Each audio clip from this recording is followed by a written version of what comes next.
मंत्र पर आज एक बहुत बड़ा प्रोग्राम हो रहा है। यहाँ पर एक नमस्कार, मेरा नाम नरेश कुमार और आप देख रहे हैं CAB न्यूज़ दिल्ली। दोस्तों, आज हम जंतर मंतर पर मौजूद हैं। यहाँ पर बंजारा समाज से हजारों की संख्या में यहाँ पर लोग आए हुए थे और अपनी मांगों को लेकर आज यहाँ पर ये प्रदर्शन कर रहे हैं। आइए हम बात करते हैं कि क्या क्या समस्या है, क्या क्या प्रॉब्लम्स हैं और क्या समस्या को लेकर आज आप। नमस्कार सर, स्वागत है आपका चैनल पर। क्या समस्या को लेकर आज आप यहाँ पर आए? देखिए, आज अखिल भारतीय बंजारा सेवा सेना ने एक बहुत ही बड़ा कार्यक्रम किया है जंतर मंतर पर जी। और भारतीय बंजारा सेना का ये जो कार्यक्रम रहा बहुत ही शानदार था और यहाँ पर देश के कई राज्यों से लोग यहाँ पर आए इकट्ठे में, दिल्ली से भी हमारे कुछ साथीगण यहाँ पे पहुंचे हैं जी। और इस कार्यक्रम का मुख्य उद्देश्य था भारत सरकार को ये बताने का कि एक जाति एक आरक्षण की जो मांग पिछले सदियों से जो चली आ रही है, आजादी के बाद से आज तक हमारे बंजारा समाज को जिस फील्ड के साथ रखा गया है, ये तमाम पूरे देश के अंदर एक जाति और एक आरक्षण के लेकर के हम सबको एक बल दल के साथ एक प्लेटफार्म को हम लाकर खड़ा किया जाए ताकि भारत में बंजारा समाज भी उन्नति की राह पकड़े। इसी उद्देश्य के साथ हम लोग आज यहाँ जमा हुए।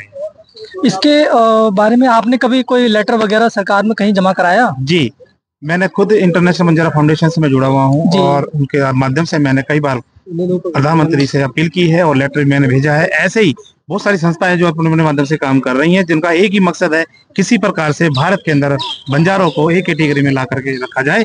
और इसी मांग को लेकर के भारतीय बंजारा सेना भी आज जंतर मंतर बड़ा प्रदर्शन कर रही है और इनकी भी आज यही मांग है कि पूरे देश में इस समाज को जो है एक सूत्र में बांधने का काम भारत सरकार करे।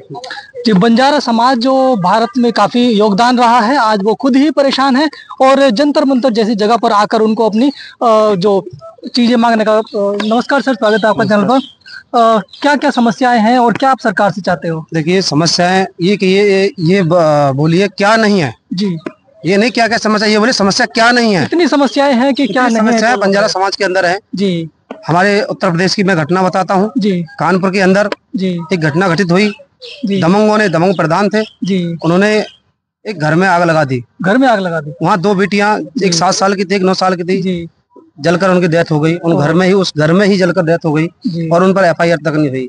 कासगंज में एक घटना घटित हुई जी। हमारी बेटियां सोच के लिए गई जी। वहाँ कुछ आरोपियों ने जो किया जी, छेड़छाड़ की, कई घटना घटित हुई नाबालग बच्चों को, फिर भी हमारी कोई सुनवाई नहीं होती। सहारनपुर में जो घटना घटित हुई जी, वहाँ 1 साल से परेशान किया जा रहा था बिटिया को। क्षेत्र का ये थाना है जहाँ पर FIR दर्ज नहीं हुई, जरा बता देंगे तो? ये हरिद्वार कासगंज का भी है जी और उधर सहारनपुर बिहारीगढ़ का था जी। और कानपुर की घटना है ये देहात की जी। तो कई घटना है ऐसी, एक आध घटना नहीं है। कानपुर यानी कि यूपी में भी योगी जी जैसे बड़े शहर यूपी की घटना है सब। माने योगी जी से रिक्वेस्ट होगी कि जरा ध्यान दें और आपके होते हुए ऐसे आपके स्टेट में ऐसी घटनाएं हो रही हैं और आप तक को शायद खबर नहीं पहुंची है। क्या है आपके समाज के जो बच्चियां हैं, महिलाओं के साथ ऐसे दुर्व्यवहार दुराचार हो रहे हैं, इसका पीछे का कारण? देखिए, क्या कारण ये है नहीं सुनी जा रही है? कारण ये है कि बंजारा समाज को हर जगह कमजोर आका जाता है जी। कोई समाज क्योंकि आप समाज की तो छोड़िए, जो सत्ता में सरकार होती है वो भी बंजारा समाज को कहीं ना कहीं कमजोर समझती हैं। मैं कई जगह जाता हूँ, जो थाने में शासन और प्रशासन में दोनों में हम जाते हैं तो अगर जब बात आती है कौन है ये बंजारे हैं तो उनको अलग नजर से देखा जाता है। क्योंकि क्यों देखा जाता है, उनको पता है कि बंजारे कुछ नहीं कर पाएंगे। लेकिन अब क्या लगता है क्यों बंजारा को दोहरा नजर? देखिए, दोहरा यही तो है, हम लोग को बांटकर हमारे ये सोचते हैं जनसंख्या। एक तो अंग्रेजों ने हमें लगाया गया, चोर पहले ही बताया गया है, अंग्रेजों को राष्ट्रीय चोर बताया गया है। अब वो सरकार वही लेकर चल रही है कि बंजारा समाज के लोग कुछ नहीं है, इनकी कोई वो नहीं है। अलग सबसे बड़ी बात कारण यही है कि हम 26 जातों में बांट रखा है, हमारी जनसंख्या नहीं दिखाई देती है और जिनकी कहते हैं कि जिनकी जनसंख्या भारी उसकी भागीदारी। नहीं तो ये सरकारों ने बांट रखे आपको अलग अलग कैटेगरी में? हाँ, सरकारों ने बांटा। नहीं, मैंने इसके सर्वे किया जी। तो मैंने जो हमारे बुजुर्ग थे उनसे मैंने बातें करी कि ये बताइए आप ही लोग बटे थे या सरकारों ने बांटा था? तो हमारे क्या थे, अनपढ़ थे जी। उस समय हमारे बुजुर्ग अनपढ़ थे, शिक्षा नहीं थी। तो कुछ लोगों ने उनको बहकाया, सरकार ने भी बहकाया, अधिकारियों ने, कि आपको इस जाति में आने से फायदा होगा, इस जाति में आने से फायदा होगा। क्योंकि उनको एक सरकार की योजना दी है, सरकार की एक ऐसी थी कि बंजारा समाज एक रहा तो सत्ता पर बैठेगा और कोई नहीं चाहता था, ये सरकार नहीं चाहती कि बंजारा समाज सत्ता बैठे, इनमें फूट डालो, राज करो अंग्रेज वाले। कुछ लोग जो पढ़ लिख जाते हैं, ज्यादा उनको डिग्री मिल जाती है तो फिर वो बंजारा कहने पर थोड़ा शर्म महसूस करते हैं, इसलिए वो कुछ और भी लिखने लग जाते हैं। जैसे अभी कई बोला था सर, कितनी जातियां लिखते हैं? जातियां तो बहुत सारी लिखते हैं, परंतु अब हमारा सभी का ये मानना है, जैसे कि अभी हमारे पूर्व वक्ता यमुना प्रसाद जी ने बताया था कि सारे लोगों को बंजारा लिखना चाहिए। मैं भी अपने नाम के आगे हरीश नायक बंजारा लिखता हूँ, और दिल्ली में भी ये प्रथा चालू हो गई है, लोगों ने बंजारा लिखना शुरू कर दिया है, चाहे कुछ भी लिख रहे हैं, सादे बंजारा लिख रहे हैं। तो ये आपके चैनल के माध्यम से पूरे बंजारा समाज से, क्योंकि पूरे देश में ये करीब 26 उपजातियों में बटा हुआ है, तो जातिगत जनगणना एक सभी लोगों की मांग है, एक बंजारा समाज की नहीं, सारे लोगों की मांग है। और हमारा जो जिस संगठन का राष्ट्रीय पार्टी लखीसराय क्रांतिकारी समाज पार्टी का, जिसका मैं राष्ट्रीय अध्यक्ष हूँ, हमारी उसमें मेन मांग यही है कि हमारी जो है जितने भी 12 समाज के लोग हैं उनकी सबकी जातिगत जनगणना होनी चाहिए। और सारे लोग यहाँ, ये जो बंजारा समाज का कार्यक्रम है, इसमें सभी लोगों से मेरा निवेदन ये है कि नाम के साथ साथ बंजारा जरूर लिखें जी। और काफी लोग जो नहीं लिख रहे हैं, वो पूरी दिल्ली में इन लोगों ने एक अपना अभियान चलाया है कि सभी को कह रहे हैं कि सभी लोग अपने नाम के सामने बंजारा लगाया जाए। जी, मैं लखीसराय क्रांतिकारी समाज पार्टी मैंने बनाई है। ये 12 समाज के लोग, ज्यादा से ज्यादा लोग इसमें जुड़े हुए हैं। बंजारा समाज जो है हमारा डोमिनेटिंग है 12 समाज। हमारी पार्टी का मेन उद्देश्य ये है कि हम अब इस 12 समाज को और बंजारा समाज को राजनीति की मुख्य धारा से जोड़ना चाहते हैं। ये हमारा मेन उद्देश्य है, और उसके लिए हमारे लगातार प्रयास जारी हैं। हिंदी भाषी प्रदेशों में हम लोग लगातार काम कर रहे हैं। हमारी जो बंजारा जाति है वो कर्नाटक में, केरला में, आंध्रा में, तेलंगाना में यहाँ पे एसटी का दर्जा मिला हुआ है, और ये लोग वहाँ पे राजनीतिक रूप से सब संपन्न है एक तरीके से, ऐसे माना जाइए। परंतु हिंदी भाषी क्षेत्रों में जो है राजनीतिक रूप से बहुत ज्यादा पिछड़े हुए हैं। और हमारी जो पार्टी है वो लगातार अब प्रयास कर रही है। मध्य प्रदेश में, राजस्थान में हमने अपना संगठन बना लिया है, मध्य प्रदेश में बना लिया है, हरियाणा में हमने बना लिया है, उत्तर प्रदेश में हमने बना लिया है, मध्य प्रदेश में हमने बना लिया है, बिहार में हमने बना लिया है। अब हम ज्यादा से ज्यादा ये कोशिश कर रहे हैं कि जो हमारे समाज का वोट है वो, जैसा कि आप देख रहे हैं, पिछले 30-40 वर्षों से, 30 वर्षों से तो कम से कम उत्तर प्रदेश में क्या देश में जो है जातिगत राजनीति हो रही है। तो बंजारा भी अब इसलिए जागा है, और उसने अपनी लखीसराय क्रांतिकारी समाज पार्टी बनाई है, और अब जो वोट पड़ेगा वो लखीसराय क्रांतिकारी समाज पार्टी को 12 समाज का वोट और बंजारा समाज का वोट पड़ेगा।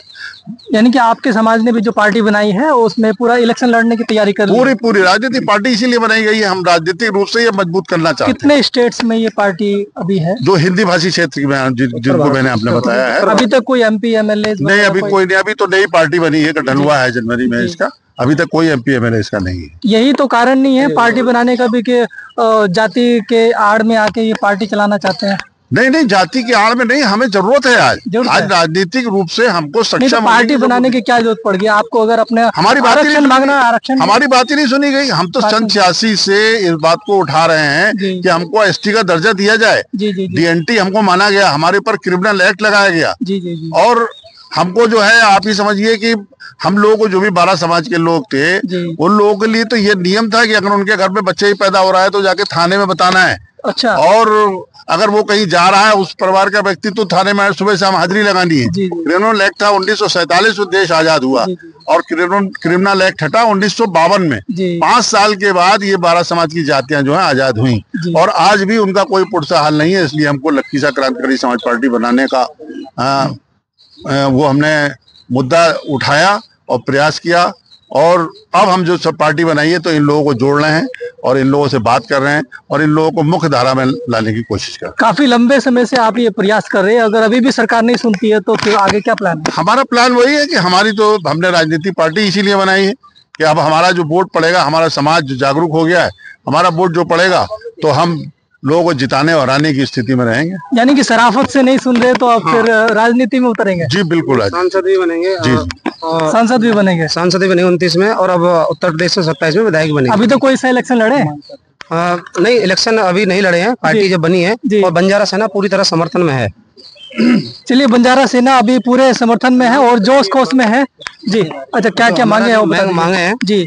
संपूर्ण भारत में हमारा जो मांग है वह गृह मंत्रालय के लिए है, भारत सरकार के लिए। जी। संपूर्ण भारत में बंजारा समाज को अनुसूचित जनजाति में किया जाए, शामिल किया जाए जी। और हमारे जो अलग अलग प्रदेश में जी अलग अलग नाम से बंजारा समाज को जाना जाता है, सबको एक ही जाति कैटेगरी में बंजारा समाज में किया जाए। बंजारा समाज जब महाराष्ट्र में जी, तेलंगाना में जी, एसटी में है, कर्नाटक एससी में है, अब हम मध्य प्रदेश में आते हैं बीसी में और एसटी में है, राजस्थान में आ जाएं एससी एसटी बीसी है, उत्तर प्रदेश में आ जाएं एसटी एससी और ओबीसी में है, ये तो बिल्कुल गलत है। तो ये ऐसा कहाँ होता है? ये कहीं मुझे ये बताइए, बंजारा समाज को छोड़ करके कोई जाति ऐसी बता दीजिएगा जो अलग अलग कास्ट में। नहीं, एक में ही है। अगर कोई ओबीसी है तो ओबीसी है, एससी है तो एससी है। केवल बंजारा के साथ में क्यों किया जा रहा है? मैं सरकार से गुजारिश करना चाहता हूँ, चाहे कांग्रेस की सरकार रही हो, भाजपा की सरकार आ गई है, ऐसा क्यों किया जा रहा है? मैं उनसे जवाब यही मांगना चाहता हूँ सरकार से। मैं मोदी जी से भी यही जवाब मांगना चाहता हूँ। कई बार मोदी जी ने बोला है, देखिए मंच पर जाते हैं प्रधानमंत्री जी और हमारे गृह मंत्री जी, जितने भी नेता गण जाते हैं, मुख्यमंत्री जी भी गए थे, योगी जी भी आए थे, केवल बंजारा समाज का नाम बोलकर खुश कर देते हैं, देते कुछ है नहीं। ये मैंने कई बार देखा है। केवल तारीफ करने से बंजारों की काम नहीं चलेगा। नहीं तो अभी 80 करोड़ जनता जो है अभी अनाज का जी नहीं 80 जो अनाज की है 80 करोड़ जनता इसका लाभ ले रही है, तो क्या आप उसको उसका लाभ आपको नहीं मिल रहा है? नहीं, उससे क्या होता है? अभी यूपी में अगर आप यूपी की बात कर रहे हैं, बताइए 5 किलो राशन में हम क्या कर सकते हैं? हमें क्या चाहिए? शिक्षा, हमें शिक्षा चाहिए, स्वास्थ्य चाहिए। वो सरकारी स्कूलों में कितनी बन सकती है? कुछ नहीं मिलती है। जब हम प्राइवेटों में लेके जाते हैं बच्चों को, तो हमारे पास पैसे नहीं है, कहाँ से पढ़ाएंगे? आज शिक्षा से वंचित क्यों है बंजारा समाज?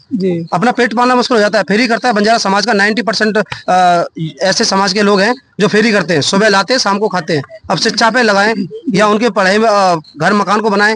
अब आवास की भी देखिएगा, ऐसा बंजारा समाज में आप कहीं चले जाइए किसी गांव के अंदर, अभी भी 50% मकान आपको आवास झुग्गी झोपड़ी में रह रहे हैं। और प्रधानमंत्री जी कहते हैं कि हमने 4 करोड़ मकान दे दिए, आवास दे दिए। आज कहाँ है वो आवास? बंजारा समाज को आप देखिए जाकर, बस्तियों को देखिए जाकर। 150 करोड़ जनता है देश की, तभी किस को जिस को मिला है, जिसको जरूरत ज्यादा है।